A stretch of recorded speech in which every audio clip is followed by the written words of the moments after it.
Qu'est-ce que Marie? Marie, la mère de Jésus. Donc pour savoir qu'est-ce que Marie, il faudrait savoir qu'est-ce que Jésus. Jésus, prophète pour certains, fils de Dieu pour d'autres, voire même Dieu pour d'autres, voire même un antéchrist, un faux prophète pour certains. Donc du coup, Marie peut être la mère d'un prophète, la mère d'un fils de Dieu, la mère de Dieu, voire même une prostituée. Donc Marie peut être beaucoup de choses. Mais pour moi, qu'est-ce que c'est Marie? Mais finalement, si je me base, d'après certaines interprétations que je fais des Écritures, Paul nous invitait à infanter le Christ, donner naissance au Christ, sentir les douleurs pour enfanter le Christ.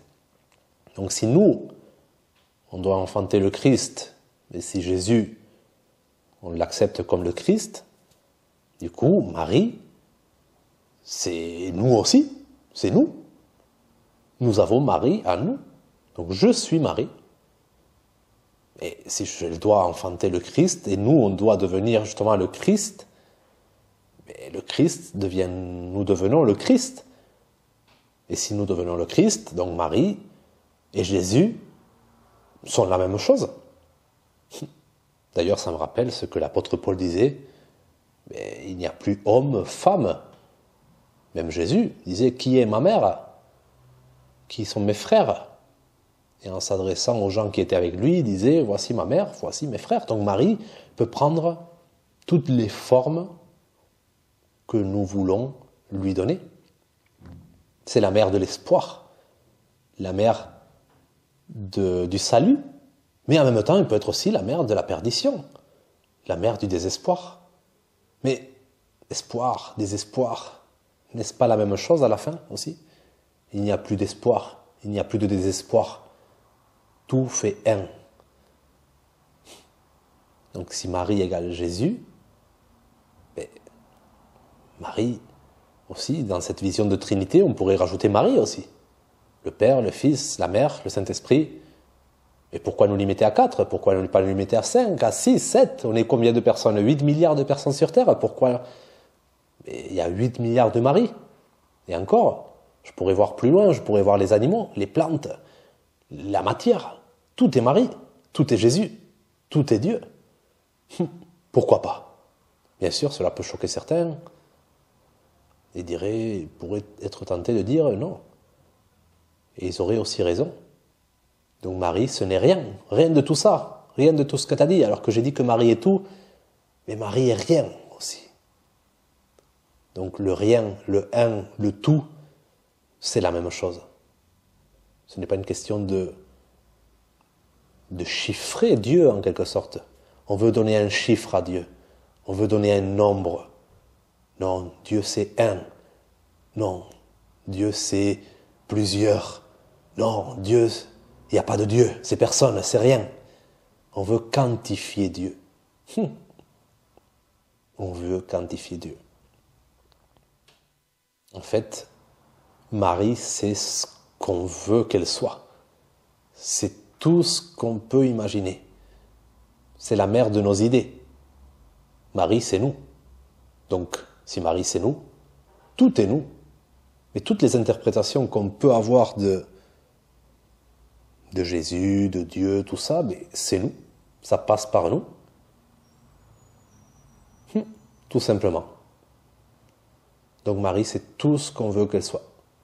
Tout ce qu'on peut imaginer qu'elle soit. Impressionnant. C'est tout en même temps et rien en même temps. C'est incroyable quand même. C'est la limitation et l'illimité en même temps. Quelle beauté quand même. Impressionnant. C'est vraiment des idées qu'on s'expose, qu'on découvre et qui sont bouleversantes. Tout et rien en même temps. Création, destruction. La mère qui enfante un enfant, elle se réjouit avant, mais pendant cet enfantement, elle éprouve des douleurs. Même si maintenant il y a l'épidurale, mais il y a quand même cette angoisse avant d'avoir l'enfant. Et après, il y a la réjouissance de le voir sortir, de le voir en bonne santé, pour celles qui ont cette chance. Mais l'enfant, quand même, quand il vient en pleurs. Donc la réjouissance et la souffrance vont de pair. Mais si on veut les séparer, on peut les séparer. En fait, le gouffre, c'est nous qui le créons. Le bien et le mal, la différence, c'est nous qui créons la différence. Mais nous pouvons aussi effacer la différence. Nous avons cette capacité de détruire et de créer un Dieu. Nous pouvons créer plusieurs. Il y a plusieurs, on peut créer un. Il y a un, on peut même le détruire. On est tout ce qu'on veut.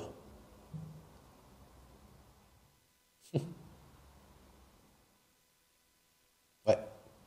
Le monde, en fait, il va dans la direction où nous allons. C'est la vision dominante, on va dire, qui marque le rythme. Donc Marie, c'est ce que moi je veux que ça soit. Mais elle sera vue comme la plupart veulent qu'elle soit vue. Après, si je vis dans un pays occidental, je la verrai d'une façon. Si je vis dans un autre pays, je la verrai d'une autre façon. Si je vis même dans d'autres pays, je la verrai même pas, ou je la verrai sous une autre forme, sous un autre nom, sous une autre apparence. Même quand je la vois pas. Je la vois, mais d'une autre façon. Du coup, je ne suis pas conscient, je ne fais pas le lien que c'est la même chose. Donc c'est tout et rien en même temps.